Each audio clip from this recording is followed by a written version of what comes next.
Hey, what's up, everybody? Bdf 44 coming at you with another video. All right.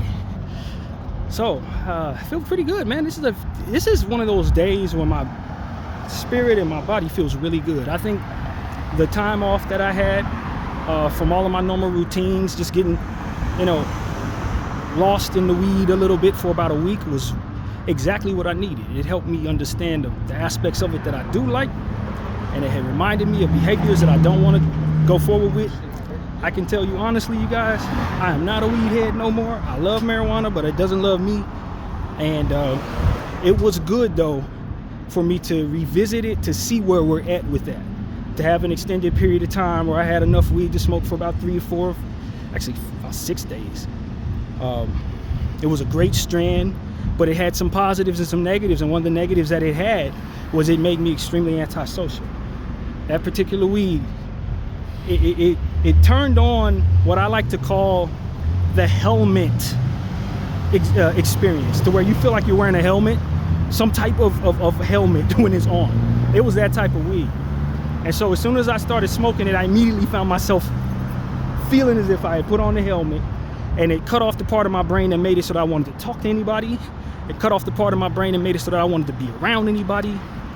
And it opened up the part of my brain where I could zero in on specific tasks. Like, for example, if I'm doing my crunches, I'm getting better form in my crunches. Or if I'm if I'm trying to do a playlist, the music sounds so much more intense.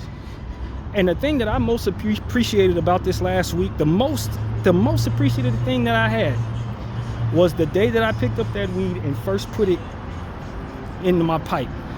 The first hit, I immediately put on my headphones to check on the music that had just dropped, and I can argue that it was the best week of music that I've seen in probably over 2 years.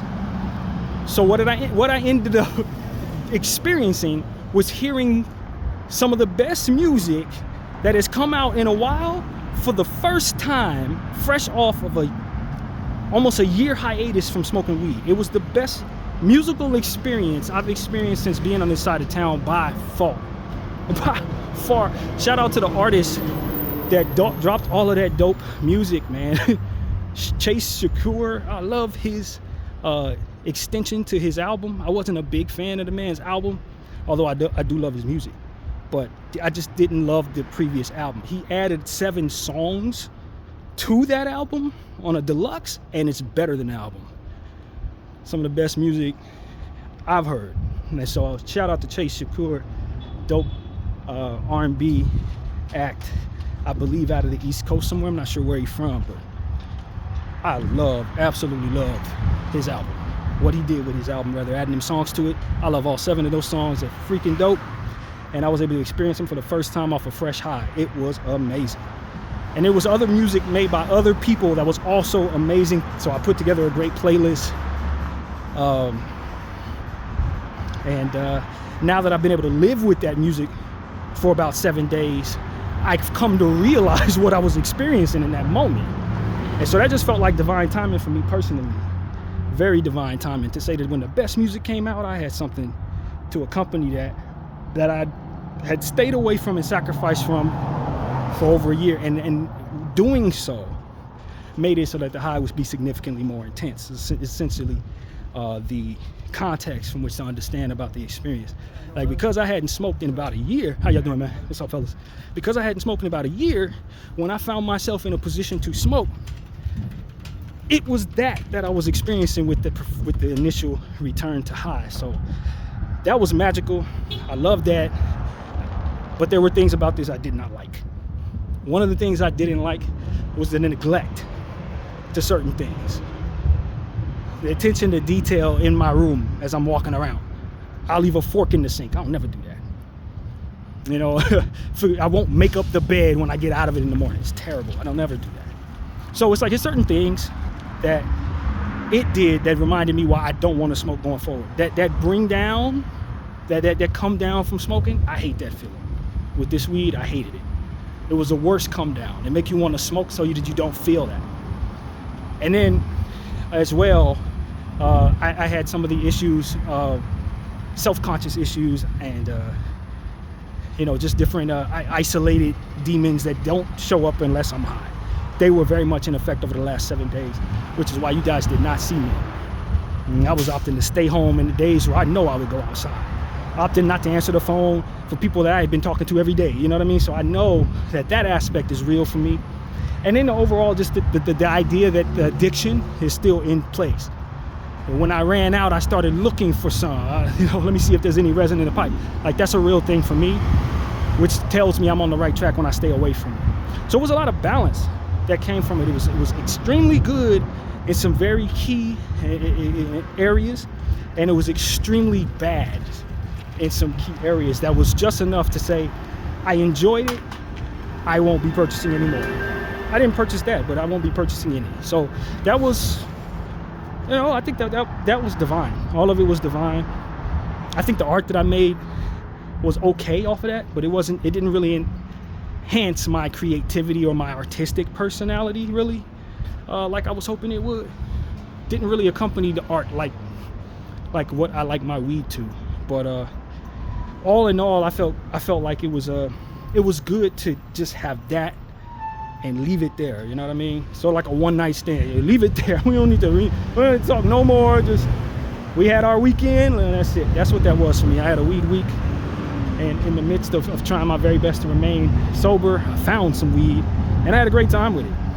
But I also had the time that I needed to have with it, and that's really what it came down to. I don't need any more. So, yeah, man, that's really where we're at. Yeah, so in the presence of having that, I hadn't spoken to my sister in a couple of days, and got back in touch, and I think she may have took exception to my silence. She's still trying to learn me. She's the type of person that communicates with people that she's close to regularly, like you may, twice a day. You may even call somebody you're close to 3 times a day. That's like rocket science for me, because I'm so introverted and I'm so comfortable in my ways, till it really takes a lot out of me to try to stay as social as my sister wants me to be. And we're kind of in a tiff right now. I think it stems from my absence. I do, but it's centered around some other things going on. So it's a struggle, man. I'm not gonna lie, it's a struggle. I love my siblings, and they do have a lot going on, and I'm getting to know Sonia a bit better, and I'm not having communication with the other siblings, and I do want to get to know them too, and it's a lot of drama in regards to that. So I'm struggling with it. I'm not gonna lie. As a big brother, I'm having a hard time feeling like I'm doing what I need to do for this particular sibling. And that's really what it comes down to. I just think that she's a lot, and I believe she knows that, and I'm a lot, in the sense that I'm locked into how I like to do things, and it don't really involve allowing others in or trusting people and all of these different things. So as we both struggle with our mental health and our traumas, she's been reintroduced into some circumstances right now that are intense, and I was discussing what I was seeing in her as she had set the tone for an honesty between the two of us, to where she'd tell me some uncomfortable truths. I receive it as well as I can. She's a blunt person. She would tell you exactly what she's thinking. Even if it hurts your feelings, she'll do her best to convey it in a way that you can receive it. But she's always been the type of person that'll blurt something. Like, she will just say. And I think what I'm mistaken that for is that she would receive that well. That, like, she wanted to be spoken to that way. She doesn't. She doesn't. And so what it became was me trying to equally provide that same energy. Like, oh, we talk about mental health. Well, this is what I see. Not necessarily as in a, well, you talking about me, I'm talking about you. But like, okay, we set the tone. So I feel like I'm open enough to say, hey, I think I see something here. I see this. This is what I see. And the way she received it was not how I intended. And so she's like reacting to all of the different things that I had to say or whatever. And she's holding on to those things as a means of disrespect. And I'm struggling with that because I feel like, and the analogy's like this, I feel like I threw a paper plane at her and she received it as a balled up thrown paper. You see what I'm saying? If you throw somebody a paper plane and it hits them as it's balled up, that's what that is like. And something's getting lost in translation in multiple areas, and things that I am trying to sound as if I'm being sensitive or, you know, considerate, she's receiving like the middle finger. And so for me, it's like, I don't know what to do with that. As a hyper recluse, I made up that phrase, but as somebody who deeply appreciates not dealing with people, it's very easy to walk away from this energy she's giving me right now. And you don't want to turn off your communication with people that you want to get in touch with that bring a lot of positivity to your life. You can't just stiff arm people just because you don't like what they say or you don't like how they react to something you've said. So that's a challenge for me. That's a challenge for me. Because to be honest with you guys, I've been very selective over the course of my life based on just early childhood trauma, I'd imagine, without giving it too much assessment. I've been very selective about the people I allow in my life. And I haven't been susceptible to many people that I don't have the privilege of choosing. Like, I wasn't raised in a household full of siblings. I didn't have mom and dad and, you know, a lot of people in the neighborhood. Most of the people around me, within reason, because you school and different things like that, were people I chose, right? When it comes to siblings and family members, you don't choose these people. You don't know if you may not vibe with them at all, but because they're related to you, you feel like, you know, you give it a shot or what have you. And so for me, what I understand about my little sister, and probably all of my siblings in general, is that they were raised in a household where their relationship to the word sibling comes with a lot of conflict. They fight with siblings. They insult siblings. They look to be defensive against siblings. You see what I'm saying? Because that's what they know from one another in their household. So when they look at me, sibling from another household, they tend to, and I say they meaning Sonia because I haven't had this conversation with anybody else, so that's not true. Sonia tends to apply that conflict comfort to me. I am not comfortable with conflict. I don't thrive well in them spaces, especially when I can't, you know, react in a way that comes naturally to me because of the presence of my responsibility as a big brother, my responsibility as other onlookers in the family are viewing us from afar. My bigger brothers, my aunts, other, you know what I mean? Like, everybody in the family expects for all of us to play our role, and me as the bigger brother to the smaller Vernon's children. Without it being said to me, it's expected that I handle myself with a certain grace and sensitivity to them as their big brother, an extension or the bridge between the two generations of my father's children. So I can't just say, man, whatever I want to say. I gotta wear my hat a certain way, and that don't come naturally to me. I stay out of them circumstances for that reasons. I stay out of those circumstances because I know that I don't thrive under those. I stay out of political situations because I know I don't thrive under those. Some people brains for certain things, mine not necessarily for putting on what I need to put on so that I can appear what I need to be for other people. I'm not good at it. I see the value in it. I like when other people are good at it, but me, it's not my personality. I'm too authentic to my own self. I'm too open with my own information. You know what I'm saying? I'm too used to being distant from people, comfortably distant, and all of my interactions come at a certain distance that's a little abnormal for most human beings. And so I have good thoughts about everybody. I'm not in everybody's business. You know what I mean? I don't know everybody's characteristics. And so when I say something, for example, like, I think we should all get together and fix our problems so that we can be best for our little niece, I don't expect that I'm being disrespectful by suggesting that people communicate, but because of the details of their circumstances, it could be received that way.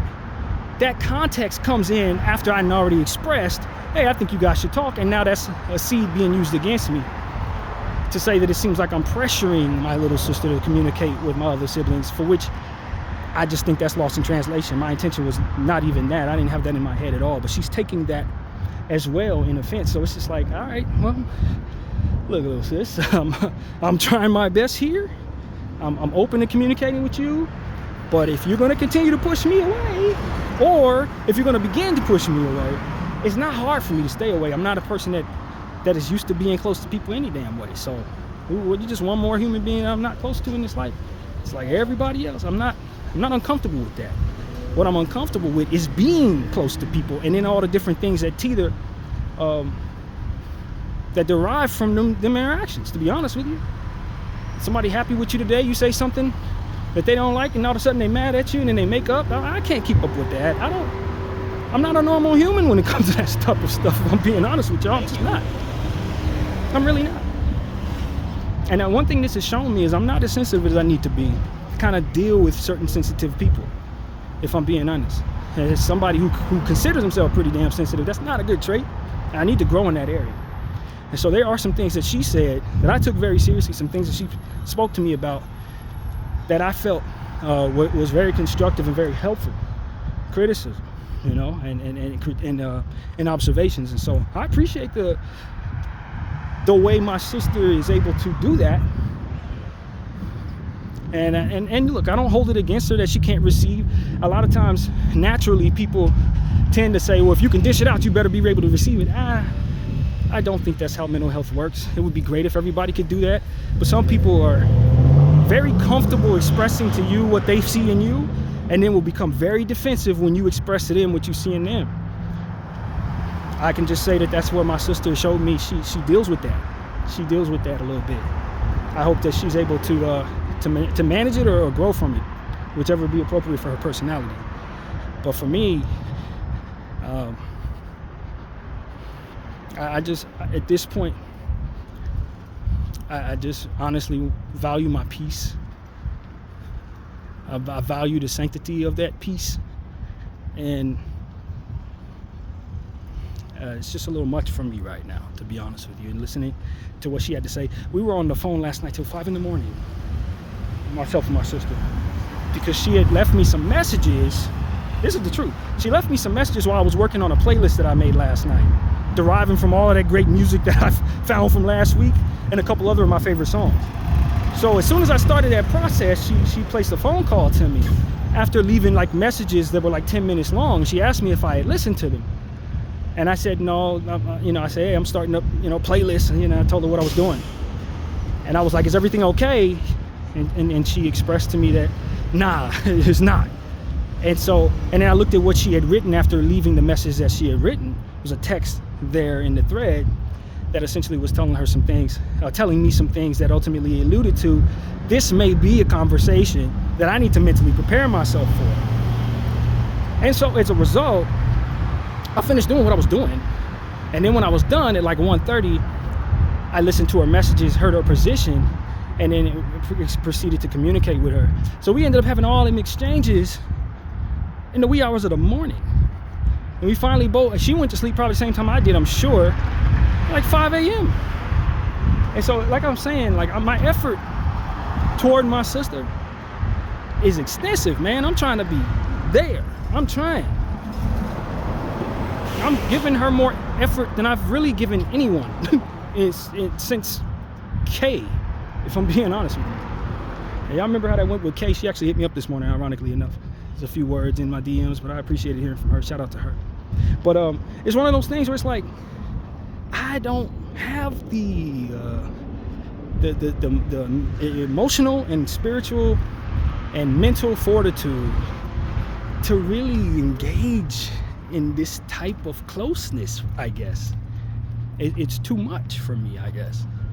I don't doubt that that's not normal. I don't believe that's normal at all, but it's a lot, man. It's a lot for your boy. I be wanting to do stuff that I don't have nothing to do with communicating with people. As you guys can clearly see, I'm walking down the street right now, 45 minutes of walking. I'm not talking to nobody but y'all. So all of my activities are kind of self-centered activities. I feel like I'm very productive in doing that. I feel like I'm very peaceful in that. I don't feel like there's a whole lot lacking in my life living that way. And it's just how I'm wired, man. It really is. You know, my sister, I think she feels a certain distance because when the Lakers came back, you know, of course I got Laker stuff to do. So in the morning she may want to call, I'm doing a Laker video, and I'm getting ready, and I'm doing my exercise, and I'm getting breakfast. After all that breakfast, all of that, and then I'm leaving, and I'm going down the street, and I'm giving an hour to the channel, doing all of my different daily works. You know, I don't carve out time for people like that. I really don't. My lifestyle is not centered around trying to fit in with anybody or trying to invest in the relationships. It's not. And I think I'm thriving. I think I'm thriving in doing it my way. And I don't know that I'm thriving doing it her way. I don't know that I'm thriving being as close as she needs me to be. I don't think so. I doubt it at this point, especially when there's so much intended conflict. Even if it's unassuming, it's just like anything else. When you don't have a threshold for it, it becomes much, as opposed to just being whatever. You know, y'all would, for people who deal with people all the time, y'all ain't have no problems with this stuff. This is nothing. Have a communication, work it out, see it through. No problem. I'm aware of the normalcy that others have in these areas versus myself. But me, it's like a boulder coming down on my head when somebody confronts me about something in disrespect when I didn't intend disrespect. It's a freaking boulder. I don't want it. I don't want to deal with that. That don't feel minor to me. That feels like a major problem. My sister was mentioning something about her nervous system and how she was struggling with something that we were talking about. That's me. My nervous system ain't good when you start raising your voice and telling me something I said didn't land properly. I don't want to hear that. Like, respectfully, sister, I don't deal with people for this reason. You know, I really don't. I think it's just how I'm wired, man. I think the Lord made me a factory for production. When I finally figured out who I was, that's what I found. While everybody was looking for people, I was looking for production within myself. I was taking all of my creative juices and pouring it into that. You know what I mean? When I finally came off of that weed high and stopped feeling so self-conscious and whatever the mental health crap was, I found that I'm just somebody who wants to be in his spaces doing the things that he does. Just leave me to my devices. You know what I mean? Make sure my phone's in place so I can do my thing. Make sure my paper's in place and all my colors in place so I can do my art thing. Leave me my little weights and stuff. Let me do my thing. I can do what I do anywhere in the world if there's Wi-Fi there. So that's just how I'm wired. That's what I found. When you wake up to who you are and who you believe yourself to be and what you're really about, that's what I found.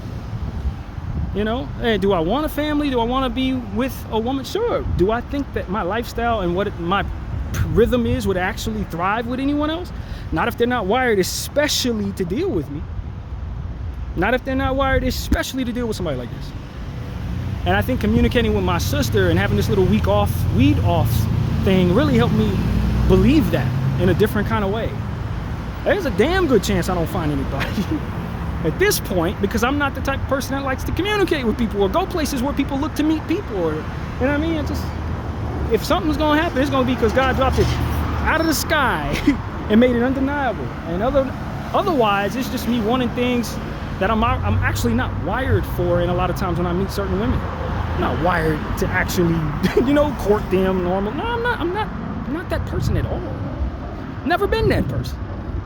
So that's what this week has represented. That's what a lot of the second half of this year has been so far for me, is coming to really absorb and realize who I am and who I'm not.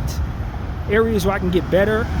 Areas where I have gotten better but can still struggle if they do the wrong things. There's been a lot of that. I think it's been great for me in a multitude of ways. I'm open to things changing or me changing for the better.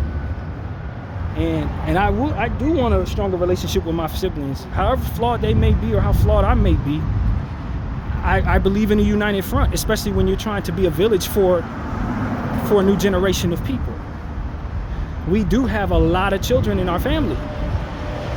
We don't know where they're going to be 15, 20 years from now, but we want them to know one another. And that's my point of view for my siblings.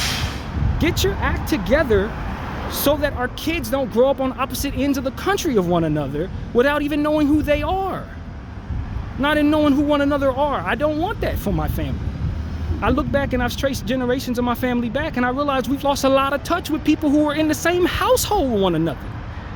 Brothers and sisters moved to other opposite ends of the coast, had their own families, and these families don't know one another. You can get lost out here.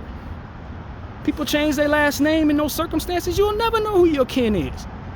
If we continue on the path we're on, my particular family, or if yours is separate like mine, you're gonna have a generation of people that don't know each other on opposite ends of the earth, not able to have each other's backs, not able to help one another out, not able to give one another a hand in areas where a leg up is needed. Especially for African Americans and people of color. We need to value the family structure over our individual lives so that we can stand a chance in a world where families, generational wealth thrives.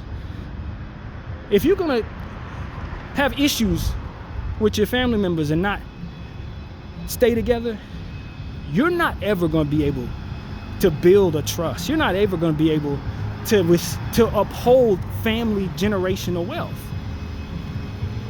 You're going to have all types of infighting based on emotional differences, people saying the wrong thing, crossing lines and stuff like that, people not wanting to communicate with one another. I truly believe that's the bigger picture.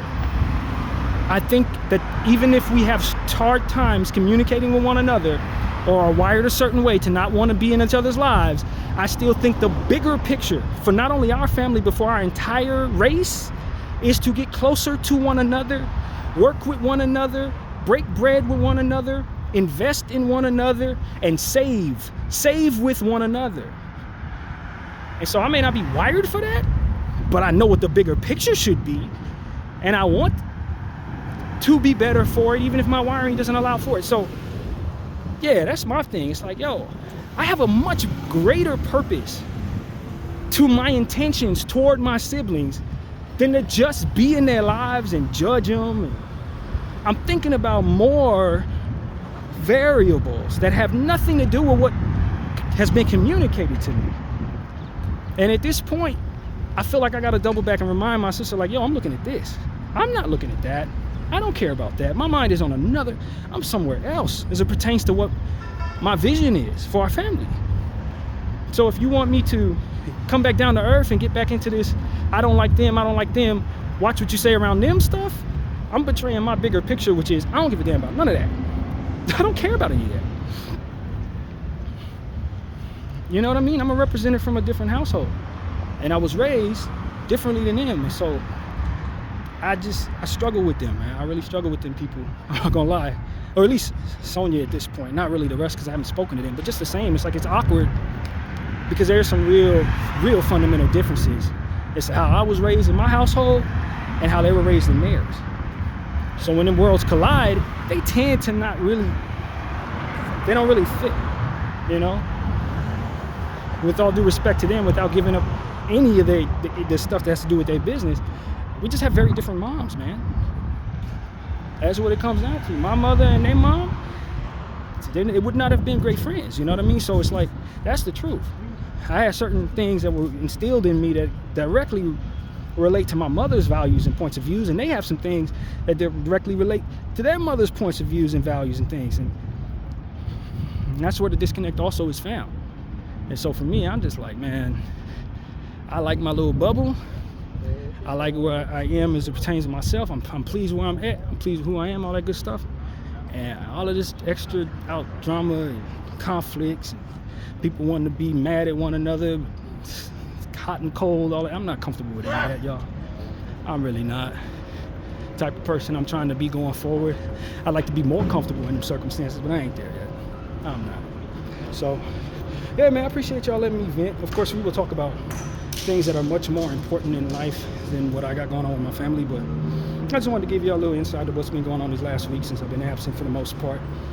Still plan on doing everything that I do with the Lakers, still planning on doing everything I do, talking about Gaza and different things that we talk about on this channel.